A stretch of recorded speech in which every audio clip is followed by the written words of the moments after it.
سورہ مریم کی ابتدا میں حضرت زکریا علیہ الصلاۃ والتسلیم کا تذکرہ ہے۔ مسجد اقصیٰ کی بہت ساری ذمہ داریاں آپ کے سپرد تھیں اور آپ ان معاملات کو دیکھتے تھے۔ 120 سال عمر ہے، بعض روایت میں کم بھی ہے، تو 120 سال عمر ہے۔ اہلیہ محترمہ کی عمر ہے 98 سال، اولاد نہیں ہے۔ اب آپ دیکھ رہے ہیں اتنی بڑی ذمہ داریاں، خاندان میں کوئی ایسا صالح مرد نہیں ہے جو آپ کے بعد ان ذمہ داریوں کو نبھائے، تو مغموم ہیں۔ ایسے میں غم کی حالت میں اللہ تعالیٰ کی بارگاہ میں دعا کرتے ہیں۔ اچھا، آپ کی اہلیہ ہی وہ خاتون ہیں جن کا نام انگلش میں کنورٹ ہو کر ایلزابیتھ پڑ گیا۔ اب اولاد نہیں ہے تو اللہ کی بارگاہ میں دعا مانگتے ہیں۔ اب دعا مانگنے کا انداز دیکھیں کیسا ہے، کیسے عاجزی سے۔ ذکر رحمت ربک عبدہ زکریا، یہ آپ کے رب کی رحمت کا ذکر ہے جو اس کے بندہ زکریا پر تھی۔ اذ نادى ربہ نداء خفیا، جب اس نے اپنے رب کو چپکے سے پکارا۔ خفی، ایسی دعا جو کوئی اور نہیں سن رہا۔ ایک تو تھا نا، ہم دعا مانگ رہے تھے سب مل کر، یہ بھی ٹھیک ہے، حرج نہیں ہے اس میں بھی۔ تو ایک دعا وہ ہے جو تنہائی میں چپکے سے، کوئی دیکھ نہیں رہا، کسی کو نہیں پتا، بس اللہ اور بندے کے درمیان راز و نیاز ہے، وہ ہے نداء خفیہ۔ تو جب دعا مانگتے ہیں کیا کہتے ہیں؟ قال، اس نے کہا، اس نے دعا کی، رب انی وہن العظم منی، اے میرے رب بے شک میری ہڈیاں کمزور ہو گئیں، بڑھاپے سے ہڈیاں بوسیدہ ہو گئیں۔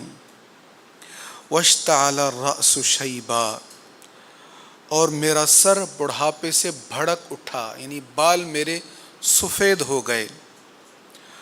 وَلَمْ أَكُنْ بِدُعَائِكَ رَبِّ شَقِيًّا، اور اے میرے رب میں تجھ سے دعا کر کے کبھی بھی محروم نہیں ہوا۔ اپنی کمزوری، عاجزی کا اظہار، مولا دیکھ ہڈیاں کمزور ہو گئیں، بال سفید ہو گئے، اس حالت کو میں پہنچ گیا، میرے ہاں اولاد نہیں ہے، اور مولا آج تک کبھی ایسا نہیں ہوا میں نے تجھ سے مانگا ہو، التجا کی ہو اور تو نے محروم لوٹایا ہو، تو نے کرم نہ کیا ہو۔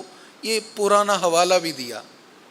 ہمارے ایک شاعر نے حضور کی بارگاہ میں عرض کرتے ہوئے کہا نا، محروم کرم اس کو رکھیو نہ سرے محشر، جیسا ہے نصیر آخر سائل تو پرانا ہے۔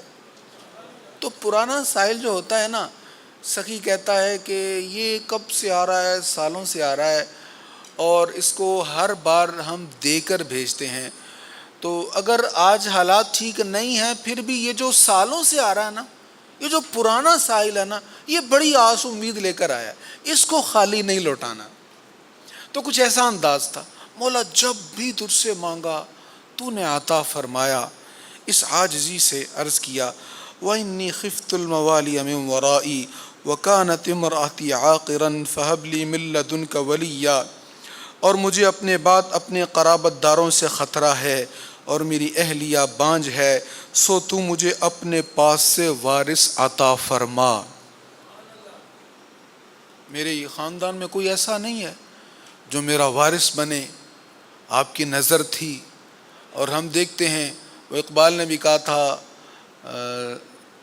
زاغوں کے تصرف میں عقابوں کے نشے من، تو اونچی مسندوں پر جب نااہل بیٹھتے ہیں تو معاملے بڑے خراب ہوتے ہیں۔ تو یہ عرض کر رہے تھے کہ مجھے کوئی ایسا وارث نہیں مل رہا، میں جانتا ہوں اہلیہ بانجھ ہے، میں بوڑھا ہو گیا، میری حالت یہ ہو گئی، لیکن مولا تیری قدرت سے کچھ بعید نہیں ہے، مجھے وارث عطا فرما۔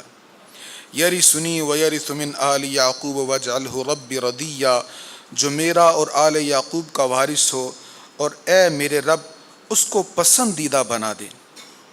تو جب یہ دعا مانگی تو اللہ تعالیٰ نے کیا جواب عطا فرمایا، یا زکریا، انا نبشرک بغلام اسمہ یحییٰ لم نجعل لہ من قبل سمیہ، اے زکریا بے شک ہم تمہیں ایک لڑکے کی بشارت دیتے ہیں، اس کا نام یحییٰ ہوگا، ہم نے اس سے پہلے اس کا کوئی ہم نام نہیں بنایا۔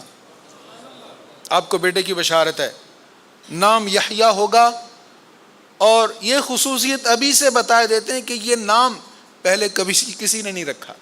آج ہم بھی جب کسی بچے کا نام رکھتے ہیں کہتے ہیں بالکل نیا ہو، بالکل نیا ہو۔ میرے پاس ایک بار کسی نے آ کر کہہ دیا، وہ ایک ایسا نام تھا جو شیطان کا لقب تھا، تو وہ کہنے لگا جی یہ ہم نے پڑھا ہے عربی میں ہے یہ ورڈ۔ میں نے کہا اللہ کے بندے یہ تو شیطان کا نام ہے۔ اور ایک بار کسی نے آ کر نام پوچھا، وہ دوزخ میں ڈالے جانے کی ایک کیفیت کا نام، کہتے بالکل یہ نیا لفظ ہے جی، یہ رکھ لے نام۔ میں نے کہا مانا بھی تو غور کرو، تو نیا نام رکھنا اچھی بات ہے لیکن اس کے معنی پر بھی غور ہونا چاہیے۔ تو فرمایا یہ ان کا نام ایسا ہے، نام ہے جو اس سے پہلے کبھی کسی کا نام نہیں تھا۔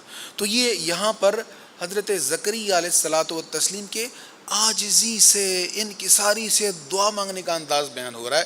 اس سے سبق یہ ہے کہ جب اللہ کے حضور مانگنا ہو تو اللہ کی عظیم بارگاہ کے سامنے اپنے کم تر اور عاجز ہونے کا اظہار کرنا چاہیے، پھر اللہ تعالیٰ ضرور کرم فرماتا ہے۔